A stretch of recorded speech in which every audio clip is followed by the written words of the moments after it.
afternoon, April, and welcome to the show. How are you today? I'm so good. How are you? I'm good. It's great to have you on. Great to talk to you. Great to catch up again. And Yeah. I'm super excited about this conversation because we do know each other, but not that well. And we've never met in person. So I think we'll probably learn quite a bit about each other over Yes. the next hour, hour and a half. And I'm also going to be doing your show, which is awesome, which I'm sure we'll talk about today in March. So Yes. you'll get to learn about me so you can ask me some additional stuff. I So know. yeah. We'll take our conversation to level two. Talk a little bit deeper in my show. Exactly. Yeah. Exactly. Awesome, April. So let's kick it off. So love if you would introduce yourself to the audience, who you are, where you are located in the world, and just a general overview of who you are. And then we'll learn a lot more about you over the whole time. Absolutely. It's so funny because I feel like I went through an identity crisis last year about how to talk about what I do because I'm so passionate about so many things. But ultimately, one of my superpowers is helping people make changes in their life that helps them focus on what truly matters in life. Because, life is short and Hmm.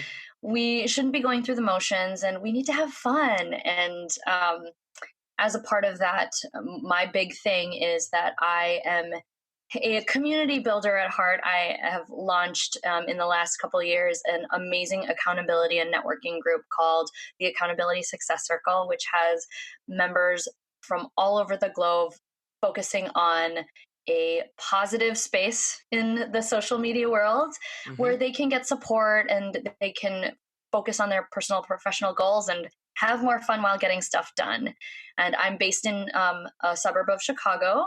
I've lived here for most of my life, but I'm originally from the Philippines, so I'm officially an immigrant. Mm. And I just, I love doing all the things. There's not really anything that I don't enjoy doing, and I'm a lifelong learner, and I'm very, very cheerful. Oh, my business is called the Cheerful Mind, but Yeah, the I was the, gonna the kind of say the yes. you're like, where do you work? Yeah, the Cheerful Mind is my brand, is my business, and in that hub is this community, and I've got some other fun projects coming up down the road too. So, Awesome. Yes, yay! I was like, when is she gonna say the name of her company? Since that kind of encompasses everything about her. Amazing. Yes. Hilarious. Amazing. So how April and I know each other is we actually were in, I guess you'd call it a cohort or a class for a really cool online program to become certified in body language. So body language Hmm. doesn't just mean using your hands when you speak, but it's things like the tone of your voice. It's really anything besides the actual words you say.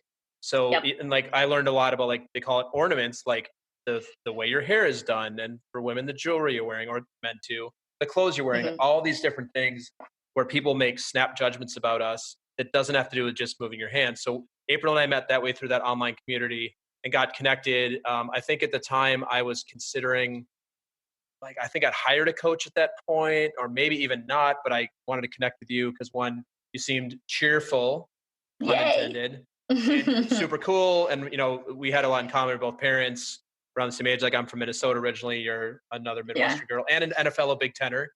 I know you went to Yes. Northwestern. I went to Minnesota. Hmm. So, hmm and so we connected that way and did that program together, which was super fun. How And we long did just it take you maintained to finish that program? less time than you. I know it took you forever. It took me like 2 years. But I was doing too much, but it's good because I was so excited about learning everything. And Hmm. it was really a source of fun for me. And I wasn't signing up for it to enhance my business in any way. It was just really curious about the topic. And yeah, it just took me a long time. But sometimes I have to put the fun away when I have to do work. But Yeah, I so finished is all that matters. you did finish. I think it took me longer than expected because I'm the person who's like, I'm gonna do it in the least amount of time possible because I'm very Mm, competitive, and it's yeah. not like I want to beat anybody, but it's just like, oh, what's the minimum time I can do this in? Yeah, it didn't quite happen because it Yeah, well, wasn't. and Yeah, I'm the exact opposite because I was like, I want to dive into it, like everything, and I really want to absorb this stuff, and so I'm kind of the overachiever where I was like, I need to read all of Vanessa's blog posts, and I need to yeah. read, so that made things a little longer for me, but Yeah, no, totally. So just to give a plug for the program, it is really cool. It's the company is the Science of People or Science of People, and the CEO of that company is Vanessa Van Edwards. She's amazing. She's a best-selling author of a book called Captivate, and runs something called People School, which is super cool. I did that as well. Really helped me with connecting with people in my people skills. She has a body the body language course you're talking about. She has a lie detection course. Very cool. Check her out at Science of People. Yeah. And now, April, we get to talk about our first impressions of each other. And you and I have never talked about this before. Oh, And because it's my show, you have to go first. So okay. what do you remember as your first impression of me? And let's Oh make my it gosh. let's make it when we connected, not like when you saw me posting in a forum or something. Yeah. You're like, I remember your prose was a little dry. Me? No, I'm saying like Oh. the impression, like, oh, I Oh, saw you that's you. post in the You're giving forum. it Yeah. yeah. I can't even remember because it's so long ago. Some of those details with words. I definitely am a visual person, so I remember that. But I think, I mean, so it's so hard to remember. Usually, if somebody rubs me the wrong way, I remember better. So this is Yeah, me probably too. good that I don't have anything. I mean, I remember that you're in New York, and I love going to New York, and Yeah. I generally have a very positive outlook on people and always assume the best. Right. Hmm. Whereas in the past, I may have assumed the worst. So I don't think I necessarily had um, any impressions. It was just I'm really excited, and you're very personable. Hmm. So it was very easy to have conversation with you, and I think we connected on that level. It's when it's Yeah. easy to communicate and conversation flows. I Yeah. can talk for days. So all good. Nothing bad, but All right. I And don't with that, really. with that, I'm exactly the same as you. So I'm gonna cue up our Oscar music for this episode, or we'll be on here for the next 4 hours. Be like, all right, Yeah. it's time. It's time. You've said your piece. Because Yeah. I'm saying that about myself, not just you. Like I'm the exact same way. Mhm. Cool. So my first impression of you, I believe we connected on a virtual meeting, on a Zoom meeting, and Yes. as people can already tell, like you are a ton of energy and a ton of fun and like super light and bubbly. I believe you were actually a cheerleader in college, weren't you?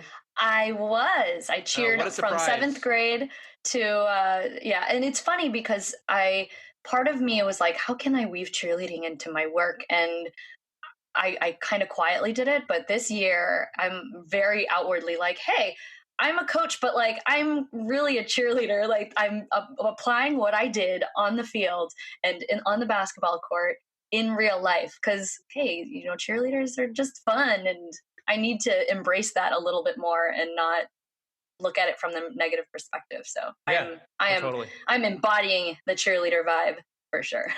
Yeah, so that was my impression of you. And you're right. Well, it's funny. You're like, it was so long ago. I think Yeah, it wasn't even 2 years ago, but I know. it feels like a lifetime because I know we've both been up to so much since then.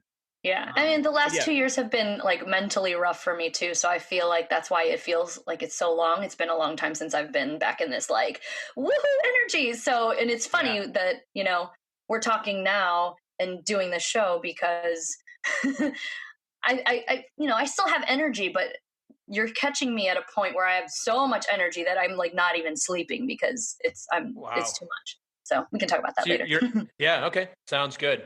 Awesome. So let's get into it. Are you ready? Yeah, I'm ready. First question for you. What is something that you nerd out about, April? And this is so funny because I ask this on my show as well. What's something you geek out about? And I thought that I planned something in my head about what I would say, but I nerd out on everything. I am a self proclaimed nerd and so proud of it. One of the things that I'm super nerding out on right now is I've been taking ukulele lessons for 7 or 8 months. So I'm getting really, really excited about just playing music and attempting to sing and play at the same time. Mm-hmm. And it's very, very self soothing. Of course, I have to take lessons so that I actually practice, which is good. I need that accountability because I tried to learn guitar many, many years ago, self self-teach and it just didn't work. But I have this cute little purple ukulele, and I talk to people and ask them what pop song is your favorite, and then I go on YouTube and try to find the chords and then just start strumming, and it feels so good to just be able to do that, whereas Yeah, it's a cool. little bit longer. So that's my latest thing that I'm nerding out I about. love it. I'm gonna play fortune teller, or educated guesser is a better thing. Hmm. I'm gonna guess a song that you learned to play on the ukulele very early. Let's see if I'm right.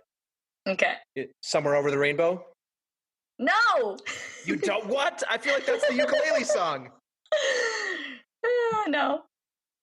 I'm a very pop culture, like love pop music kind of girl. So anything that is on the radio, I tried. But So what are you if you playing want right to now know then? what Oh man.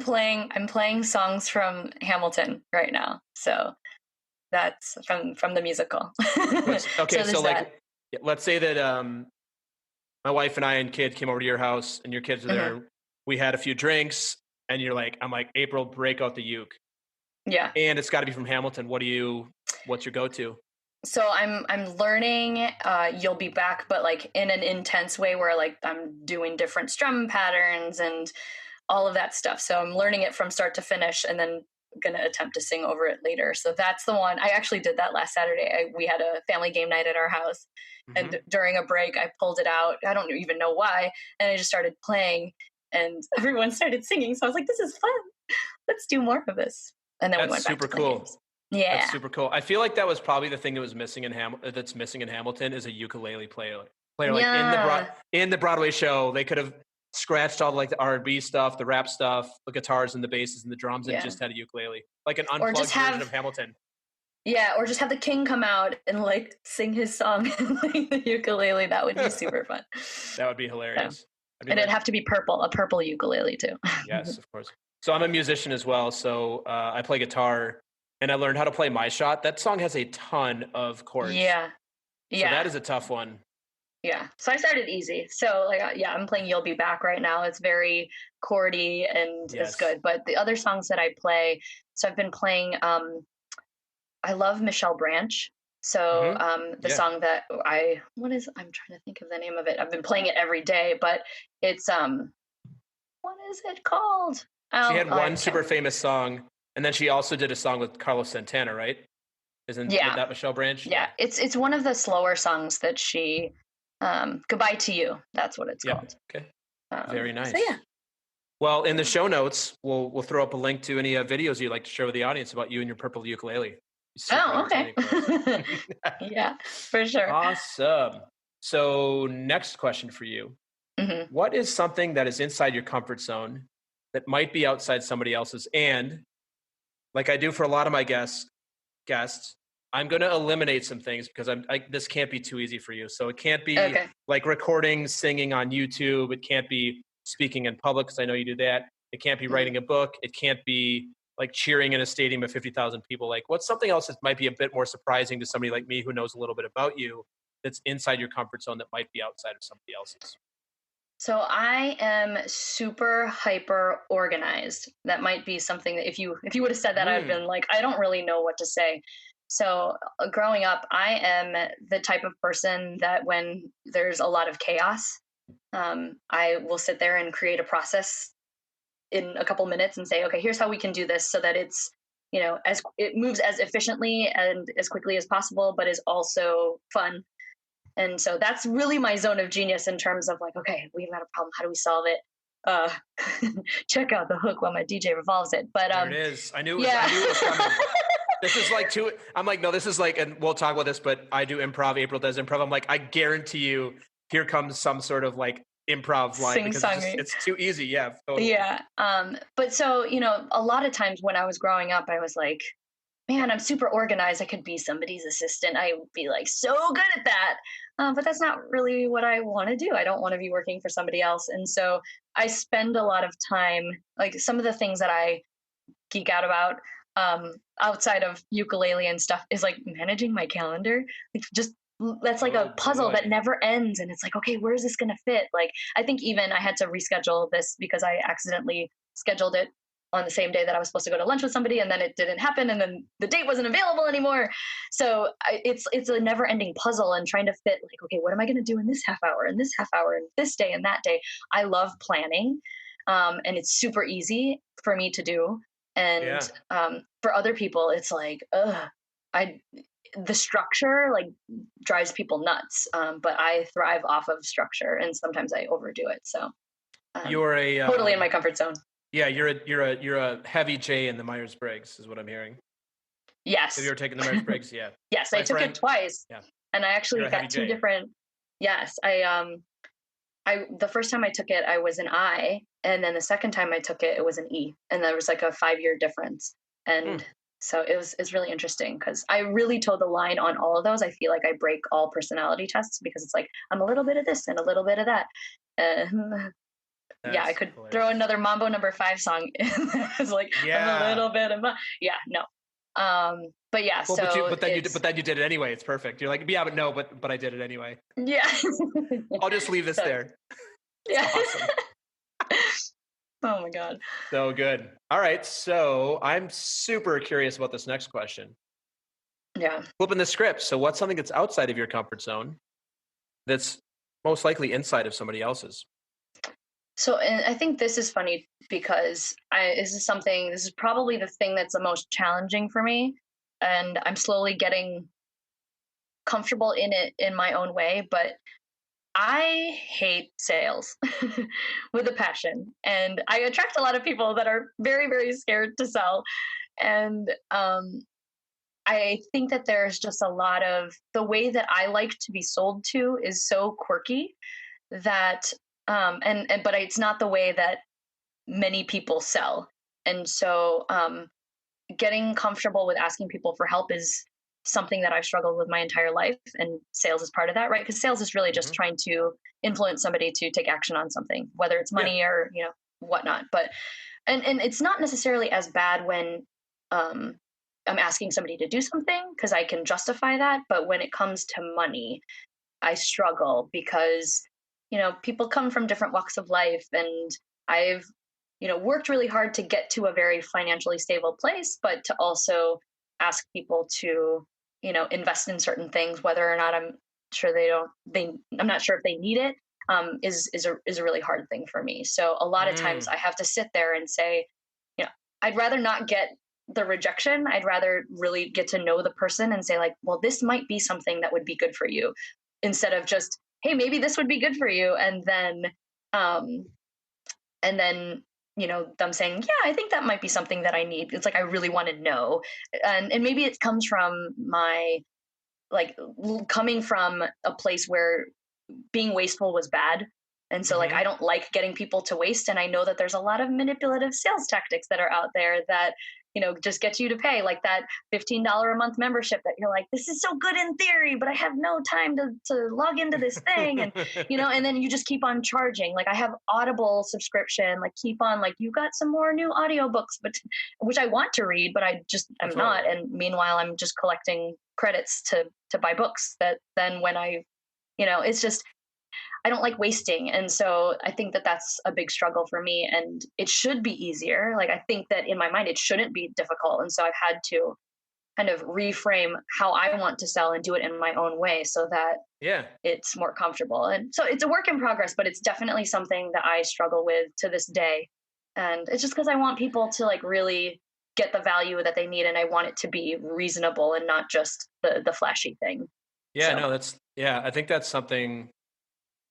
It's something that a lot of coaches struggle with. I think a lot of coaches come from a not like sales background. I happen yeah. to come from a sales background, but So you said something that you've got it all. You've got like the nah, big. not really. No, but like it's actually not necessarily a benefit because people, this, people have to see the possibility with you, and Yeah. coaching is for some people, it's such a luxury item.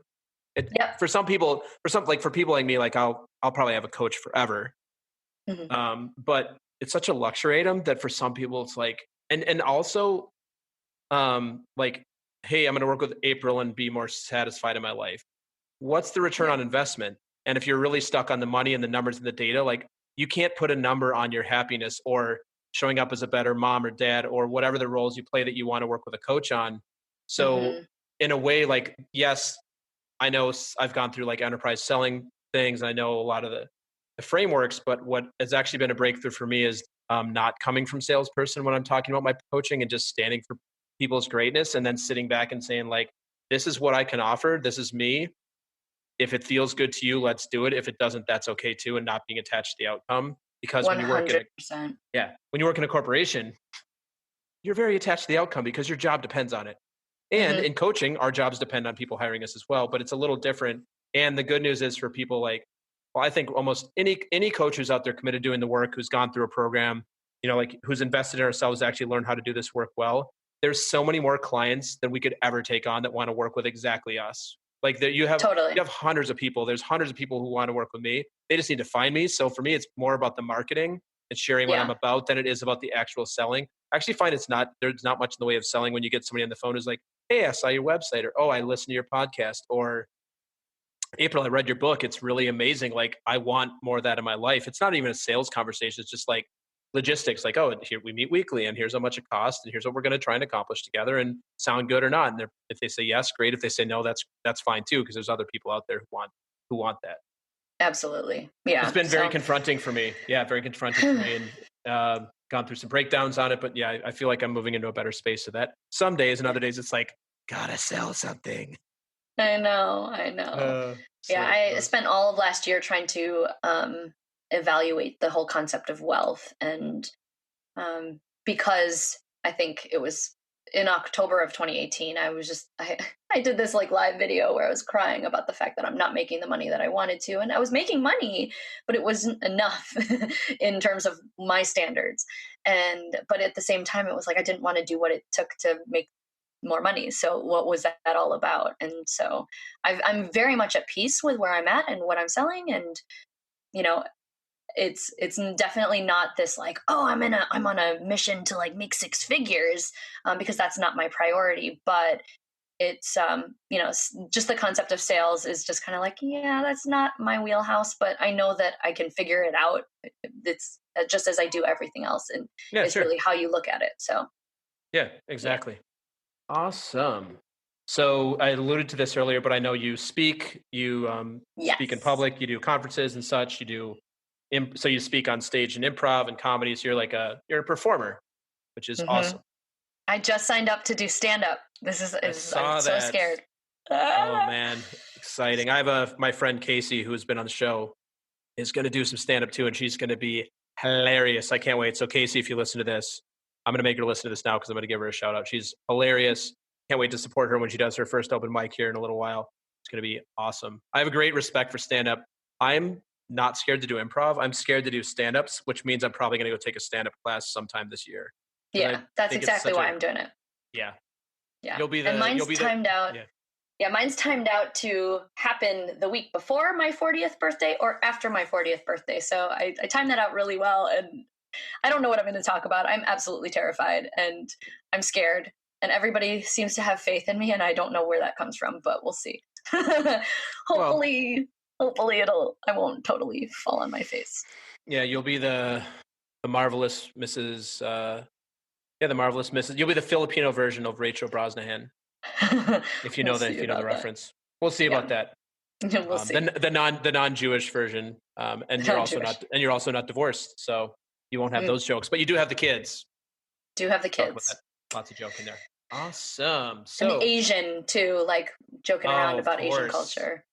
But Ali I don't want to Wong. be like or like I don't want to be a replica of Joe Coy, but like he's still hilarious, and I would watch him all the Yeah, time. So that's awesome. mm. So, I give you 5 minutes to give a speech to the entire world. What would you give your speech on, and why? So this is funny because there was this one event that I did where it was a 5-minute speech, and you had 20 slides that you could use during the speech, but they would auto advance every 15 seconds. I've heard It's about this. this. They do this It's called at Ignite. Hmm. They have it all they do over this the at country. South by Southwest. I've heard they do this. I knew somebody who did it. Yeah, Said it was it's really fun and super very stressful. intense. It's Yeah. very stressful, but it's also very powerful. And I've done it 3 times. And I think I got more comfortable with just winging it in the later times. So it wasn't as put together, but there's just the pressure wasn't there. But the first one Mm. that I did, this is, this is probably sums up my beliefs in a nutshell, but I come from um, I'm one of those types of people that, yes, I'm very bubbly and I'm very easy to connect to, but I still constantly struggle with feeling like I fit in. Mm. And it's partially because I have so many different interests. And so if you take a look at a room of people of like with all my friends, it's like people I used to work with in education or higher ed, or people that I went to college with that are engineers, or people that are in the improv community, or people, the people who were like the not cool people in the lunchroom in high school. Like I talk to everyone and anyone, but I feel like I don't fit anywhere. I kind of just am a chameleon of sorts. Mm-hmm.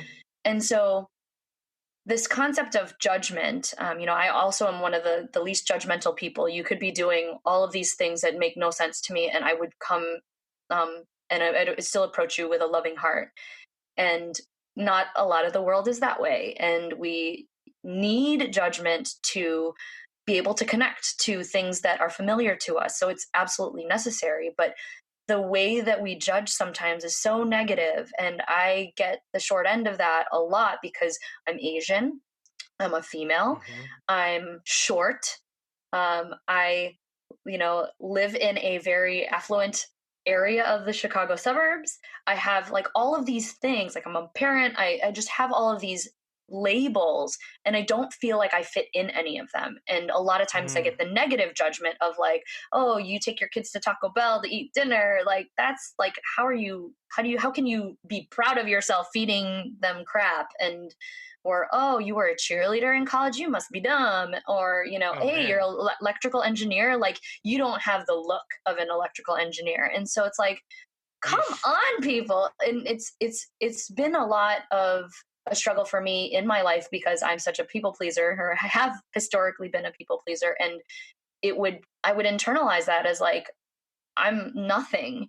And so this talk that I did, which is probably the talk that I would like go on the road with, is just how can Yeah. you judge people more compassionately, because you don't know what they're going through. They might look like they've got it all together and be a mess deep down inside, but they're not telling you. They could be somebody who like looks like they're a mess, but like they've got some amazing things that are going on that they're not boasting about on social media or whatever that is. You don't know where people are coming from, and a lot of times we hide the things that we're ashamed of. And so for you to make that negative judgment for them is like hitting them when they're already down. And so really taking a look at, when you make a judgment on somebody and it's necessary, you kind of need to do that to kind of process what you're seeing. But Yeah. before you make that snap judgment, think about what could be. How can you look at it from a positive perspective? Because that's the reason why negativity and conflict permeates our stuff. Every time a celebrity does something bad, we judge them on to the nth degree. But if a normal person was doing the same exact thing, nobody really cares. So how is that fair? Celebrities Yeah. are actually, we're not really that different. They just have a platform and they have a talent that the general society like thinks should be more visible. And Yeah. they might have done things to get themselves there. They may have sacrificed things to get themselves there. Like we're all human. And so it's just like, stop being negative and stop being judgy. That would be Yeah. my 5-minute speech. I Did love it it. take me I five love it. minutes to explain that? I don't know. I Maybe. wasn't counting. It sounded great. I love it. Yeah, definitely take that Yeah. on the road. I think that's an awesome message, and thank you for sharing that. I can totally picture you giving that message. Yeah, absolutely. So, Awesome. So, April, this is the part of the show where I'm going to ask you to share your journey, and mhm. this is where you get to share whatever you want. So, this is the improv part of our show. It's all improv, kind of. Yeah. But this is the part where you really get to talk about whatever you want, and you shared a little bit already about where you're originally from and where you live hmm today. So, like what you've done, and Yeah. also what you're up to today and moving forward. Yeah. So, Yeah, fire absolutely. away. So, oh gosh, so I could talk about myself for hours, which sounded bad when that came out right now, but I just have so many stories to tell. And that's probably why I wrote a book. So you can read that book if you want the long version. But in a way that is actually applicable to, to your own life and how you can change things. But basically, um, I have just been a person who's super driven. I care a lot. I have a lot of, passions. I'm really into music, and I'm really into Hmm. sports. I'm really into math and science, and I'm really into just the right. I love connecting with people. There's so many things about me. Um, I grew up in a household. I'm the last of my dad's side of the family who was born in the Philippines and came over. Everybody else was pretty much born here. So I have that immigrant mentality of, we didn't come from a lot. I think my parents were successful in terms of the Philippines and worked super hard to get there. And, we started a life here in the US to, just have more opportunity. Yeah. And so growing up, I didn't have, my parents indulged in things that made them happy. We went on a lot of vacations, but we were skimping on everything else. It Hmm. was just kind of like clipping coupons. Like that was like a big memory of what I did growing up.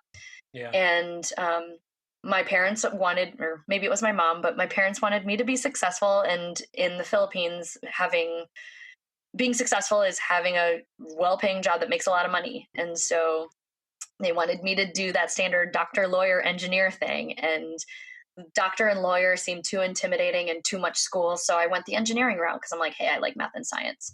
So I went to Northwestern University, got a degree in electrical engineering. During that time, I was a cheerleader all 4 years and captain of the cheerleading squad. So a natural leader. I had all these other interests that I did when I was growing up, like ice skating and um, what else did I do? Taekwondo. I was a black belt in Taekwondo. Aren't you also like, we've never met in person? Aren't you like 5 feet tall or something like that? I am 5 feet tall. Yes. Yeah. Last Wow. time I Look at was that. measured.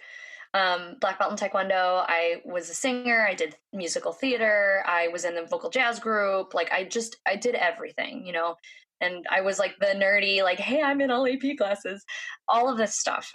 So I was one of the types of people who was just like every minute I was doing something. I couldn't rest. Um, I then after I graduated from college, my journey outside of all of my career was basically the main focus. And my first full-time job was working at a IT consulting company. I was doing Hmm. data warehousing for um, the SAP platform, which is like a German software, and that was fun. But it was okay. I while I really really loved technology and my aspirations were to like be working at Apple and designing the latest cell phone, but I graduated Yeah. from college when the tech bubble happened, so I did have a job at Dell, or an internship at Dell the summer before my senior year, but they canceled it because of everything Mm. kind of Yeah. breaking apart. So that could have been the path that I would have been living in Austin and like having a totally different life right now, but that wasn't in the cards. So I did IT consulting, and I stopped working there after a few years because the work life balance was terrible. And I was trying to think ahead to, I eventually want to have a family, and I don't know how I'm going to do that. And there was a one point where my boss was sending me to Australia, which, who doesn't want to go to Australia for free, to do a project, but they wanted me to leave on the day before my brother was graduating from high school. And I really prioritize family. And I wanted to try to leave a day later, but he basically told me to choose my family or my job. So my mom and I talked about it, and my parents and I talked about it, and she was just like, this is your job, like just go, like it's going to be okay. But, that's one of the big regrets in my life, if I have any, where I like just chose my career over my family, because that's not who I am now. Um, so after that, like I was really like, I need to find something that's predictable, that I know what the schedule is, and then I can work everything around it, or they're a little bit more forgiving about the obligations that I have outside the house. And so I took a total 180, went back to school and did an alternative certification to become a high school teacher. I had like half of a Wow. degree to be a high school teacher. I taught high school math, and I was like, yeah, I'm gonna like inspire these kids to like love math the way that I do. But in an alternative certification, this is basically where you don't have like a gap in employment. They basically like you take the summer and you take courses, and you take courses throughout your first year of teaching, and you get immersed into the classroom right away. So I took that summer to take some classes, and then all of a sudden I was teaching in that fall. But as the kind of balance to that, or for to make that work, we worked in the city school system. So I worked in Chicago Public Schools, and it's a good school system. There's a lot of opportunity for growth, but it's very, very different from the high school that I grew up in, where kids, the parents didn't care as much about their kids' education. It was just like, this is a place to send my kids while I go work. Yeah. There wasn't a big value on education. And I came in with a very idealistic view of how I was going to shift these kids, and some of them didn't want to be shifted. And it was heartbreaking. And I took it on emotionally so much that I was just so stressed out. My husband says that that's probably like the lowest point of our marriage. Yeah. And I got married while I was a teacher. So it was nice because I got the summers to plan my wedding. But outside of that, I was exhausted. And you were basically cramming a year's worth of work in 9 months. So it's tough. And being a teacher is rough. So, I have so much respect for that profession. They just don't get enough. They deserve so much more, especially that they're shaping our future, the future of our Yeah. our lives, right? Our Yeah, society. totally. So I did that for 3 years, and I left after that third year. I didn't have a job. I was, oh my gosh, what was I going to do? I started applying for temp jobs, and I was trying to take career assessments and trying to figure out like, where do I fit? Because what am I good at? I'm good at organization, but I don't want to like just be somebody's assistant. I'm good at crunching numbers, but I don't want to be an accountant. Like there's so much that they kind of typecasted me for a career, but I was like, that's not good enough. But I did end up working at a temp role at my university, and that kind of opened the doors to working there full time. I have a lot of passion, obviously, for my college because I was a cheerleader there. I'm bleeding purple. And I worked there, and I ran a few academic departments. I started with the math department. So it was a nice shift from being a teacher to running the administrative side of a university department. Moved to a bigger research department in engineering. So I was leading the mechanical engineering department. And then my last Hmm. job was working in finance at the business school. And my final job, I worked there for 3 years at Kellogg. And my Good last job, school. yes, such a great school.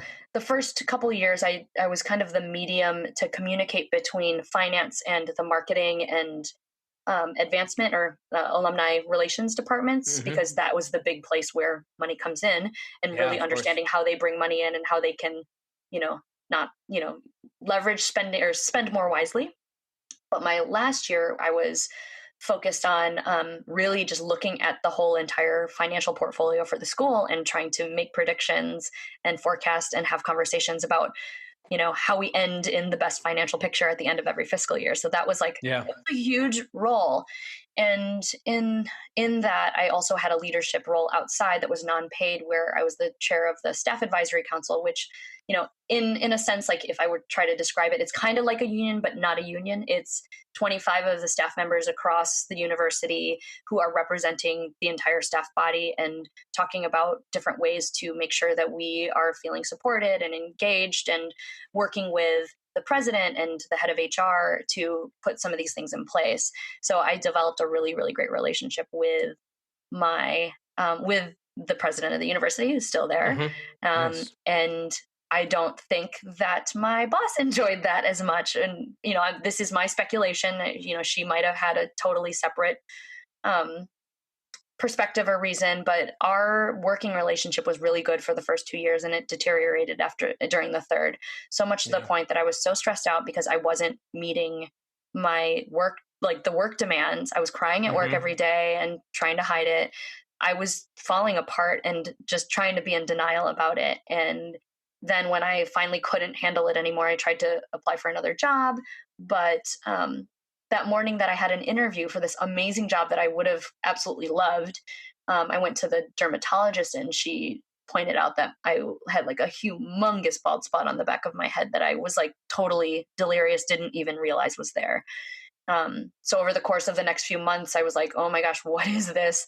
it was an autoimmune disease that was kind of dormant that got activated because I was so stressed. And a few months later, it had kept on growing and growing, and I just didn't come to work one day. Oh, wow. And so it was one of those things where, I basically binged watched TV for 6 weeks, took my Mm-hmm. kids to daycare, came home, picked them up, and I just laid in bed all day and did that for like 6 weeks. And I wasn't ready to go back to work after my leave was up. And I made the decision to quit and take some time to really focus on what is it that I'm here to do, because I, felt like a failure. What was I going to, I just changed jobs 3 times and now I have to do it again, and had to kind of live with that. But it gave me the opportunity to really take a step back and think about what's really important to me. So in a sense, I was like basically playing the coach role for myself and trying to envision a different life that would be on my terms. And so it eventually led me to life coaching, which I was kind of resistant to just because I Mm-hmm. didn't know what life coaching was when, Yeah. I was like, professional development, what's personal development? I don't get it. It's like, doesn't that do with your career? And so learning that, but deciding to take that leap of faith and do the coaching training, and not just did it train me how to coach other people, but it was a transformation itself for me, and is given me so much clarity. And then all of a sudden I was like, oh my God, I'm going to do these things. So everything starts to speed up. All of a sudden I'm like, I'm going to write a book. I'm going to, do all this stuff. I'm going to take an improv class. I'm going to grow this business. And I was never the type of person who would, I was always like, I'm going to work for somebody else. Like I Yeah. very much enjoyed the structure. The thought of making my own money was absolutely terrifying, because it's like, if I don't make the money, if I don't make the sale, which is like what scares me, like this is nothing.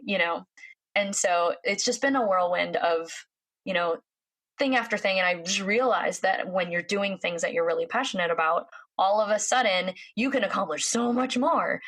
Didn't realize that. So I feel like Yeah. in the last 5 years, I've been in business for 5 years. It's coming up on like, Wow.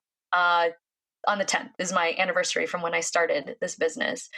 Um, or February 10th is my anniversary. So 5 years, I've done all of these things, and that's probably more than I accomplished in my 13 years of working prior in various jobs, plus the 4 years in college. Like I've accomplished so much that like I'd be here for another hour and a half explaining to you what I've done.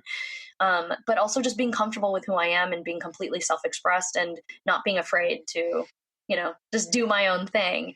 And then now trying to inspire other people to do that as well and help them accomplish That's their awesome. goals. Yeah, So, that's amazing. yeah. So what I'm focusing on right now, after doing all of these things and having all these different offerings, all of these offerings are there, but the things that I'm putting all my eggs into is the Accountability Success Circle, which is a program that has now turned into a community as of January 2020. It's a collective of people who are focused on wanting to be productive, wanting to live passionately, and just having a lot of fun.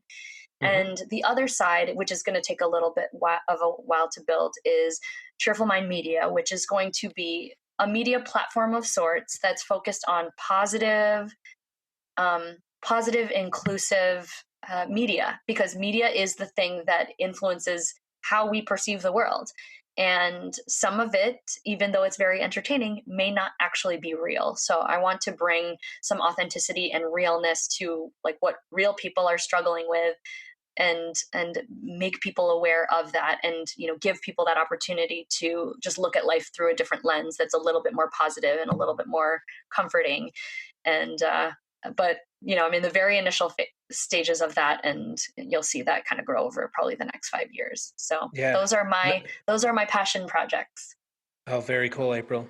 I heard Mhm. you have some amazing, amazing guests lined up in March for your television show or for your live show. Mhm. I Incredible do. guests, like unbelievable.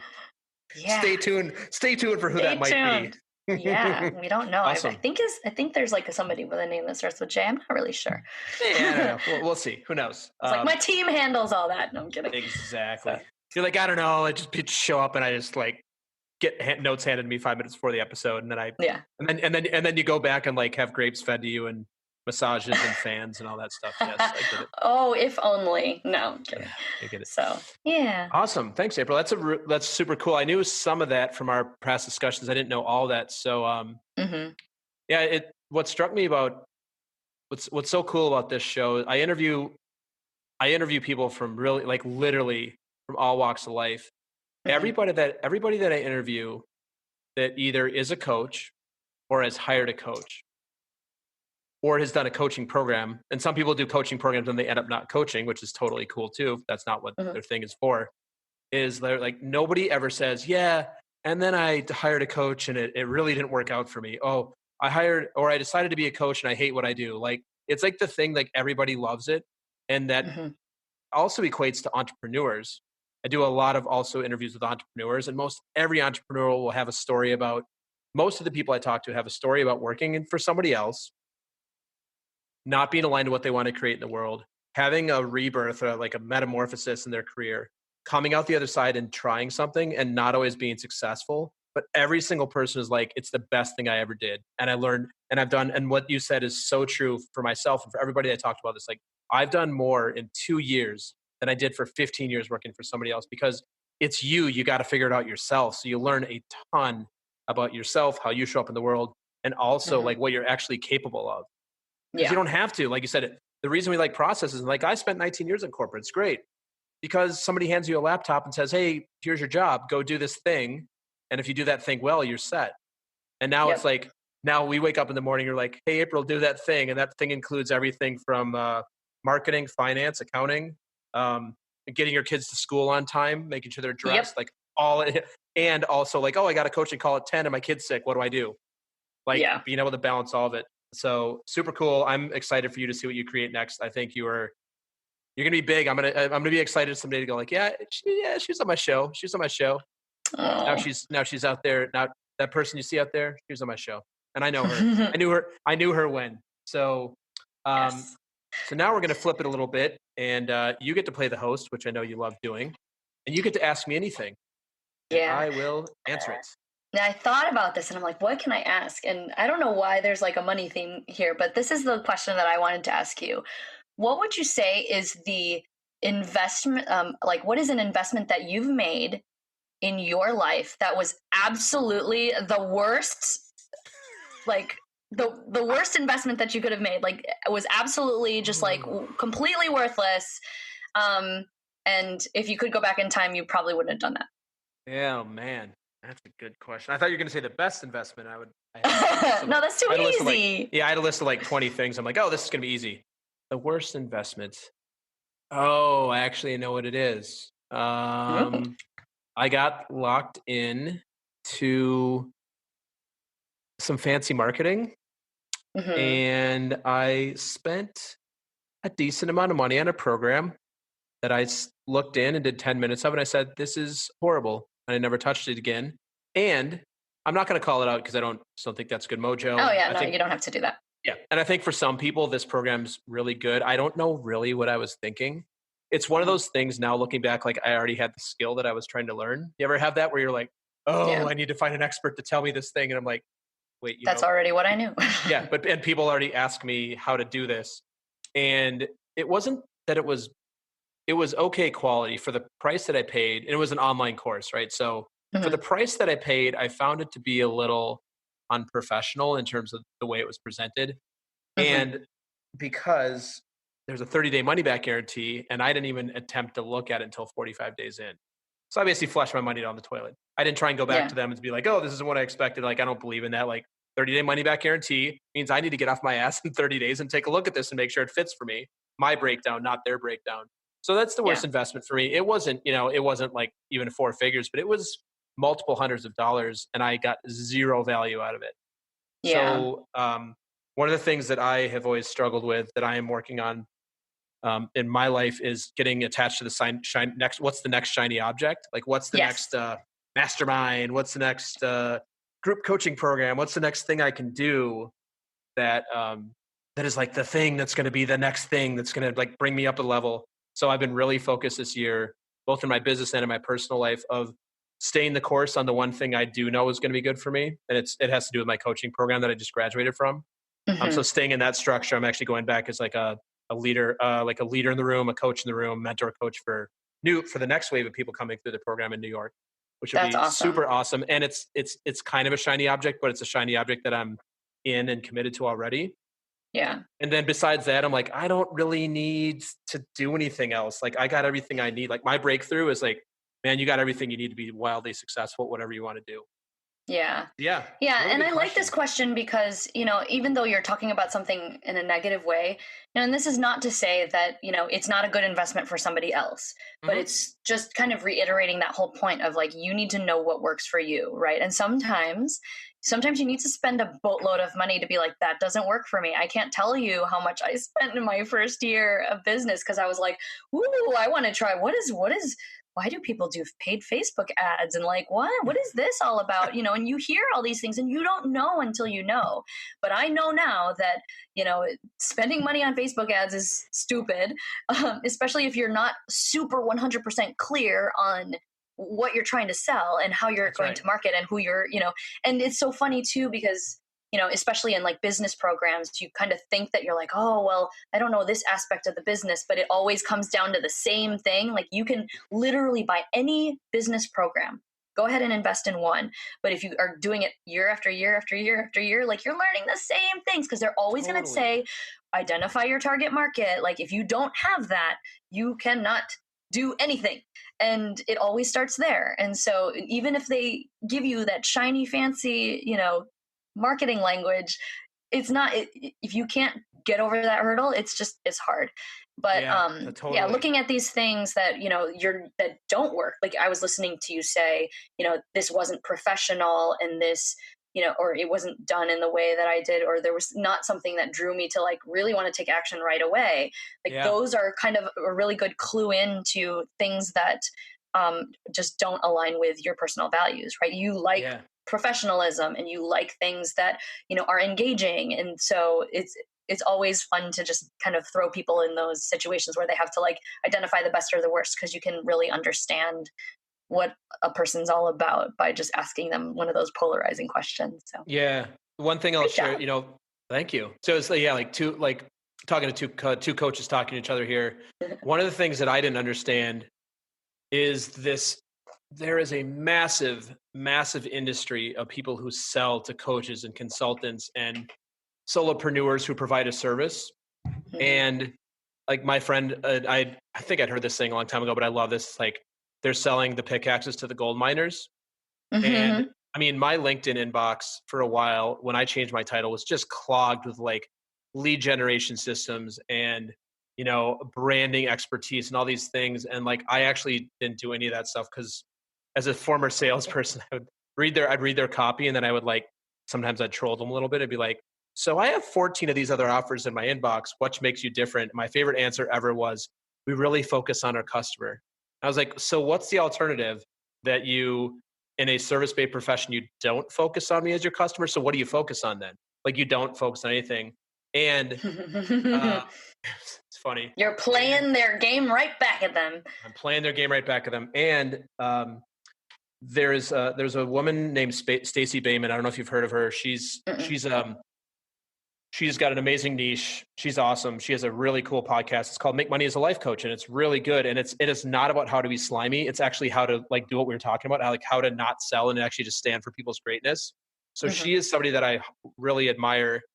And the advice, I have a lot of coaches who listen to this show. The advice I would give that has worked well for me, and I've scaled my business quite a bit faster than most coaches have, and I think partially that's because from like my background in business, but also like really like take like being serious about it, being in action around it.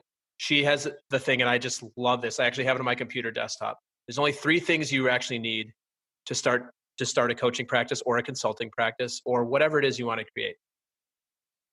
Tell Hmm. people what you do, or sorry, um, yeah, like tell people what you do,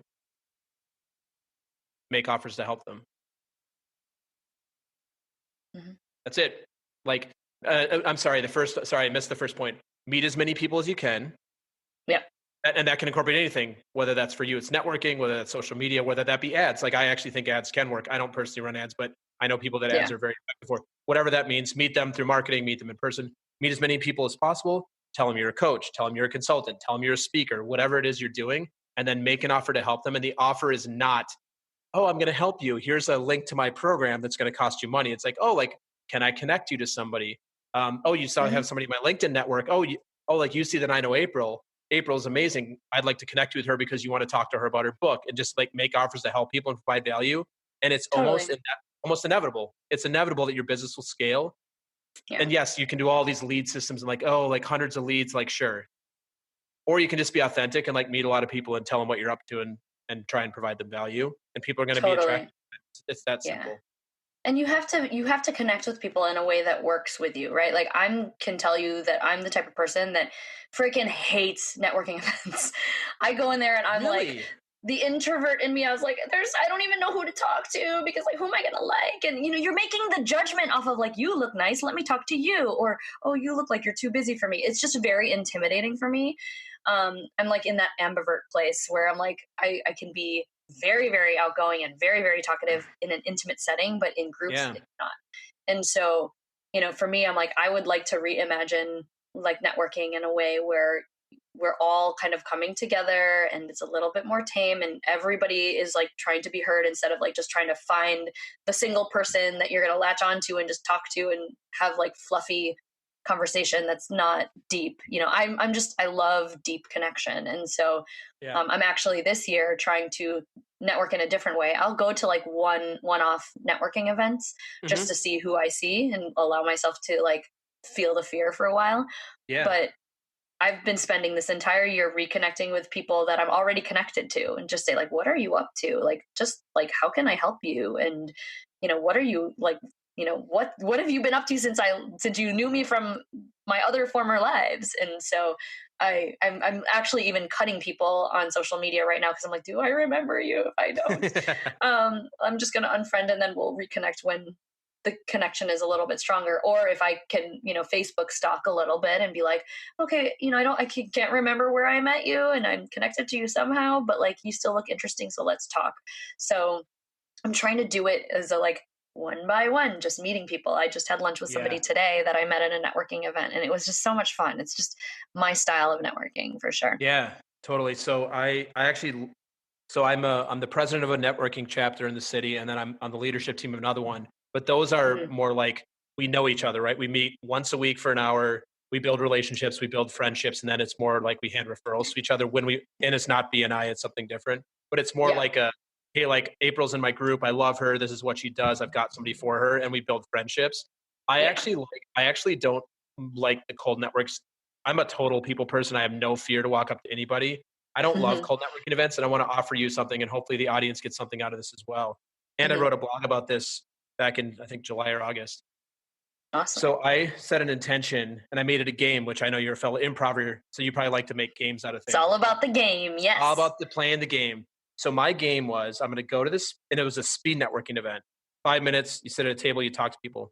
My game was this because I was like, I don't need anything from this thing. Like I'm not desperate. I'm good. I operated with I think it was three different metrics. One, in any conversation, speak no more than 20% of the time. Hmm. Two, do not tell anybody what you do unless they specifically ask. Hmm. Three, do not hand anybody a business card unless they specifically ask. And four, do not make an offer to connect with anybody around anything to do with business at the end of the conversation. And I will Yeah. tell you, April, it was so fun. I met I Yeah. met I met some new friends there, and one of my friends is like, it was weird. Like you told me you were a coach, and that was where you left it. And usually, like you didn't tell me who you worked with or ask me if I had a coach. And we ended up having a super cool conversation that wasn't really about what he does either. And now he's built a friendship. He's actually has been a guest on my show that's going to be released here in a couple weeks. His name is Joe Gonzalez. He's awesome. And he's like, yeah, and like it was so cool because you weren't selling me anything. I'm like, no, because it doesn't work. Like I've It never doesn't been like, work. It's no, it's it's totally gross. off-putting. It is so gross. And that's I think the last time I went to a networking event that I was afraid to go to because I was like I don't know anyone there. I was like I am not going to tell people what I do. I'm not even going to ask people what they do. Like I'm not even going to ask them like cuz I hate that question. I struggled with it all year last year. And it was like nobody cares. Like yes, we're kind of there to find that out, but I'm like, I gotta find anything in my language that's not, a question that is not related to what do you do for a living. because I don't want people asking me that either, because I I don't really know. even know how to answer. So I yeah, know. definitely. I think one of the things, yeah, just trying to even go there and not say like I want to know what your business is, even though that it's like a business networking meeting, like Yeah. already changes the game. But then also, making a connection to, I think this girl that I actually had lunch with, she was at this networking event. Um, and we talked, and I said, sometimes it's just fun to sit back on the couch and just people watch. Like that was all Oh, I it's said. amazing. It's And she's amazing. like, I know. And it was like, okay, now I have somebody. And then we just started talking about things. And then it was funny because somebody else came into our conversation and was like, so what do you guys do? And we didn't even know at that point like what each other did, but that was the opportunity. Then we're like, okay, well, you're asking now, so we'll talk about it. And then, but we had already established rapport. Like that's the kind of networking that is super fun. So But I think fun. Yeah. I've never done speed networking. Like I think it's like when they facilitate, like you talk to this person, that's actually a little bit better than like in a Hmm. room and just go walk up to somebody, right? Because like the whole body language of like when people are like really close, you don't want to talk to the, like We learned they're all in an about intimate that. conversation and you want to, but then how can you appear to be more open? But like, what if somebody approaches you that you're like not really interested in talking to, or, you just don't know. And so it's just is very intimidating for me. I'd rather have something Yeah. facilitated. And that if I was going to do networking events, which we do in our own space and the stuff that we do, but it has to be very facilitated and Yeah. like almost like you're coming to take a class and here's the game and here's the rules, Totally. because it's No, just it's so so super fun. fun. Yeah. Yeah. It's like, just to wrap on this, like nobody is ever like, I really need some life insurance. Where should Mhm. I find out information? Let me go to a networking event and hopefully there's somebody there selling insurance because there's a lot of financial people and Exactly. they're lovely people, but I don't need you to tell me all the products that you sell the first 5 minutes or, I've been thinking about hiring a coach. I think the best Mhm. place for me to go find one is to go to a networking event tonight. And I hope that there's one there. Like nobody, like for people that show up like that at networking events, like nobody cares. Like just go and shake hands and Yeah. like be authentic. And if it's a connection, it'll work out. And there's plenty Yeah. to go around. Like we're living in Yeah. the best economy and the best everything it's ever been. Like there's plenty to go around. Just like yeah, but yeah, I Totally. figured you'd like that game. Yeah. So I have a few more questions for you. If you've got a few more minutes for us, would that be Hmm. okay? Yeah. Awesome. Hmm. So April, what's the thing you're most proud of in your life? The thing I'm most proud of, and this has to come to my kids. I'd be like a bad mom if I didn't say that. Like, and I mean, it's true. It's true. I really do. I love my kids. Coming from my parents worked two jobs each at some points where they weren't really home, and I had to kind of fend for myself and be super responsible, which thank God I was, or where would I be right now? They were working hard to just like create a life that was comfortable for us. And, because of all their hard work, I've been able to really be successful and do a lot of things and have access to things that they didn't have when they were growing up.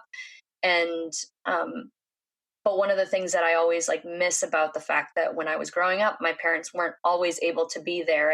We didn't have the conversations of, like, how was your day? And like, let's eat dinner together. And, my life is still crazy.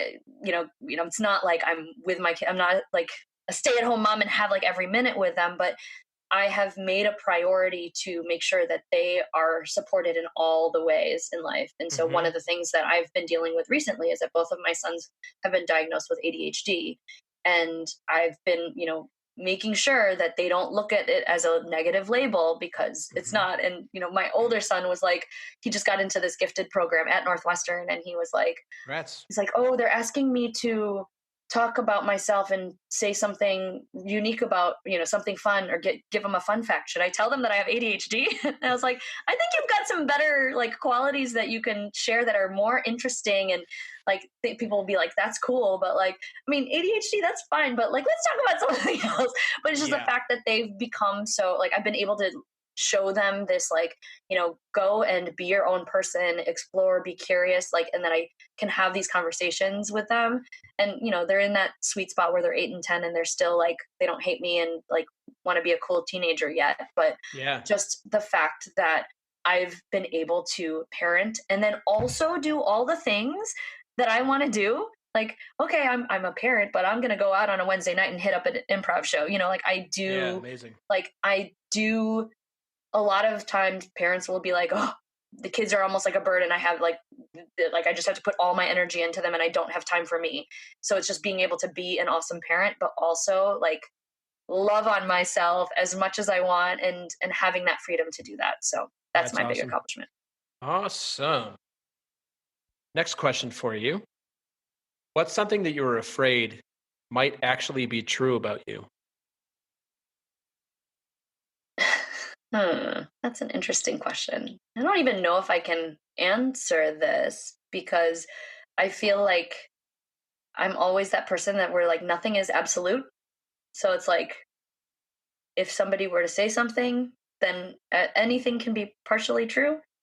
Um, I'm but gonna say yes, and and I would like you to answer the question. What's oh, something you okay. what's something you were afraid might actually be true about you? One of the things that this is okay. I think this is the closest that I can get to answering this question. One of my like biggest fears in life is for people to think that I'm self-centered, conceited, and like all about myself. And I think that that's probably why I've always been a, you know, over giver to everybody externally, because it's like I don't want you to know that I don't want you to believe that like all I care about is myself. I'm not so self absorbed. But I also think that sometimes when people don't know me, because a lot of people will make generalizations, they do look at me that way. And I actually had a friend say that to me in anger, and it like destroyed me for like a few days. And this was a couple Hmm. of years ago. And so, you know, this feeling of like I want to be a little bit more selfish because I always give all my energy to everybody else, and I'm depleted at the end of the day. Like, why don't I deserve to, you know, treat myself to something? um but like there's always that piece of like I want to be confident, but I don't want to be arrogant, and I always just wonder if if people look at me and they're like, oh, she's so full of herself, she's just like spreading all this cheerfulness, like she thinks she's all that, I like that kills me because I'm Yeah. like I'm not always cheerful all the time. Like I struggle just as much as everybody else does, but this is the life that I'm aspiring to live. So I don't know, is that good enough? So you're gonna people please me and ask me for the I love this. This is so perfect. We could do a whole coaching session right now. You're like, is that good enough? April, what's your relationship with authority on a podcast? No, I'm kidding. But No, you yeah. actually answered the second part of this question that I never tell the guests ahead of time is how do you compensate? And you compensate Mm, by people pleasing and like I heard people pleasing in there and also just like being really clear about your intentions, which is yeah.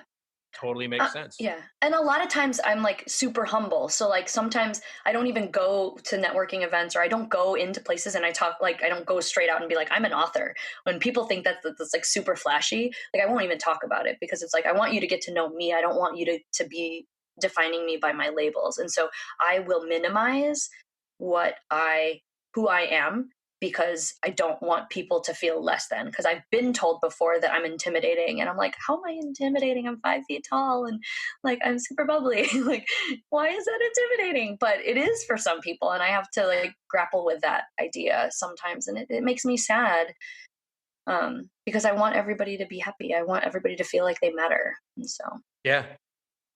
Awesome. Mm, So gonna wrap up for today. Just got yeah. a couple of the things for you, April. So where can the audience find you? So you are an author, so you have a book out there, you've got obviously these communities you're building, you've got Hmm. improv groups you're in. How do people connect with you to find out what you're up to? Um and I'd be remiss not to mention this, and I think you can take this because you're a you're a happy person, but I want to out you and say that you're also getting into the stand up comedy arena. Yeah, that's so scary. Oh, sorry, not sorry. No. So April, so I'd actually, before we even wrap up today, I'd love for just to share 30 seconds on what you're up to with that. And that'll go into where people can possibly find you. You might see you on a stage somewhere soon. Somewhere soon. The easiest place to find me and everything that I do, because I try to make sure I'm kind of all over the place, is to just go to my website, www.thecheerfulmind.com. You can get details on my book, on the Accountability Success Circle, all the media that I'm putting out in the world, all the shows that I do, all of that. And it's an opportunity to also get onto my newsletter, which I send out twice a month. And it's super casual. I just kind of talk about what I'm going through and how I can make that into a learning lesson. So it's not, I'm never really selling anything or whatnot, but just, making sure that I'm giving words of wisdom. So that's probably the best place to go. But I'm on Instagram, I'm on Facebook, I'm on all the things. But if you really want to connect with me, you can join the Accountability Success Circle, because there you go. That's the fun place to be, and that is accountabilitysuccesscircle.com. Nice, awesome, and I will these will all be in the show notes for the audience to read, click on, and definitely connect with Apryl. And if you're in the Accountability Success Circle, I believe that is run virtually through Zoom, so you will actually meet Apryl live and get to see. Yes. See her purple ukulele and her all 5 feet of her. Or just like the top half of me, because I'm hiding behind my desk the rest of the time. Yeah, exactly. Awesome, Apryl. Well, thank you so much for being on today. I have one last request of you. Yeah. Love if you'd leave us with some words of wisdom. And these words of wisdom need to fit on an Instagram post. And I'm not talking about the text underneath the picture. I'm talking about on like a motivational quote on Instagram that fills all of our feeds all the time. What would you like to leave the audience with? This is easy because and this is funny because there's like a book that's titled this, but I just have always been kind of living by this mantra. And so my 4 values are connection, authenticity, fun, and accomplishment. But the thing that I always and I have them tattooed on my arms. I came to New York and got them tattooed on my arms so that people can know. And then I also have Cheerful AF on my back, so on my back shoulder. Yeah. So, but if I were to put something on a Post-it note, and I actually have like these little removable tattoos. This is, and I have it on my. I created a pop socket, but basically I just say, "You do you." You do. Because who cares about what everybody else thinks? And, this is like the thing that I need to tell myself every day, which is why I would do that. But I would put that on a Post-it note, and it's everywhere I can look, because it's just that reminder of like, it's your life. You do it on your terms. You do your thing your way. And that's all that matters. That's so cool. I have to leave you with this. I wrap right here, but I have to tell you, my 3 greatest commitments in life are excellence, connection, and fun. So we actually share the same commitments: excellence, achievements, excellence, whatever I do, connection, whatever that means, and then fun. Yeah, that's it. Fun is my greatest thing. If it ain't fun, I ain't doing it. That's my new philosophy in life. That's also a good question to ask somebody when you're trying to see, like, do I want to be friends with this person? Know what your values are, and then just ask them, so what are your values? What do you most value? Like, you'll know that if you're going to be friends with that person very easily when you see what they answer. So, like, I want to have a lot of money in the bank. I'm like, cool. What for? Like, what's your what for? Awesome. Yeah. So, well, thank you so much, Apryl. It was thank you so awesome much for having me. Have you on. Yeah, it was super I'm sure we'll be connecting very soon. Good luck with everything you're up to, with the new programs you're launching this year. Good luck with the comedy and the improv, everything. And yeah, looking forward to seeing you soon. All right. Thank you so much. This was so fun. Thank you. Thanks for listening to another episode of Talking to Cool People with me, Jason Frizzell. Enjoyed today's episode? Please tell your friends, give us a shout out and a follow on Facebook and Instagram, and take a moment to leave us a review on iTunes. If something from this episode has piqued your interest and you'd like to connect about it, please email us at podcast@jasonfrizzell.com. We love hearing from our listeners.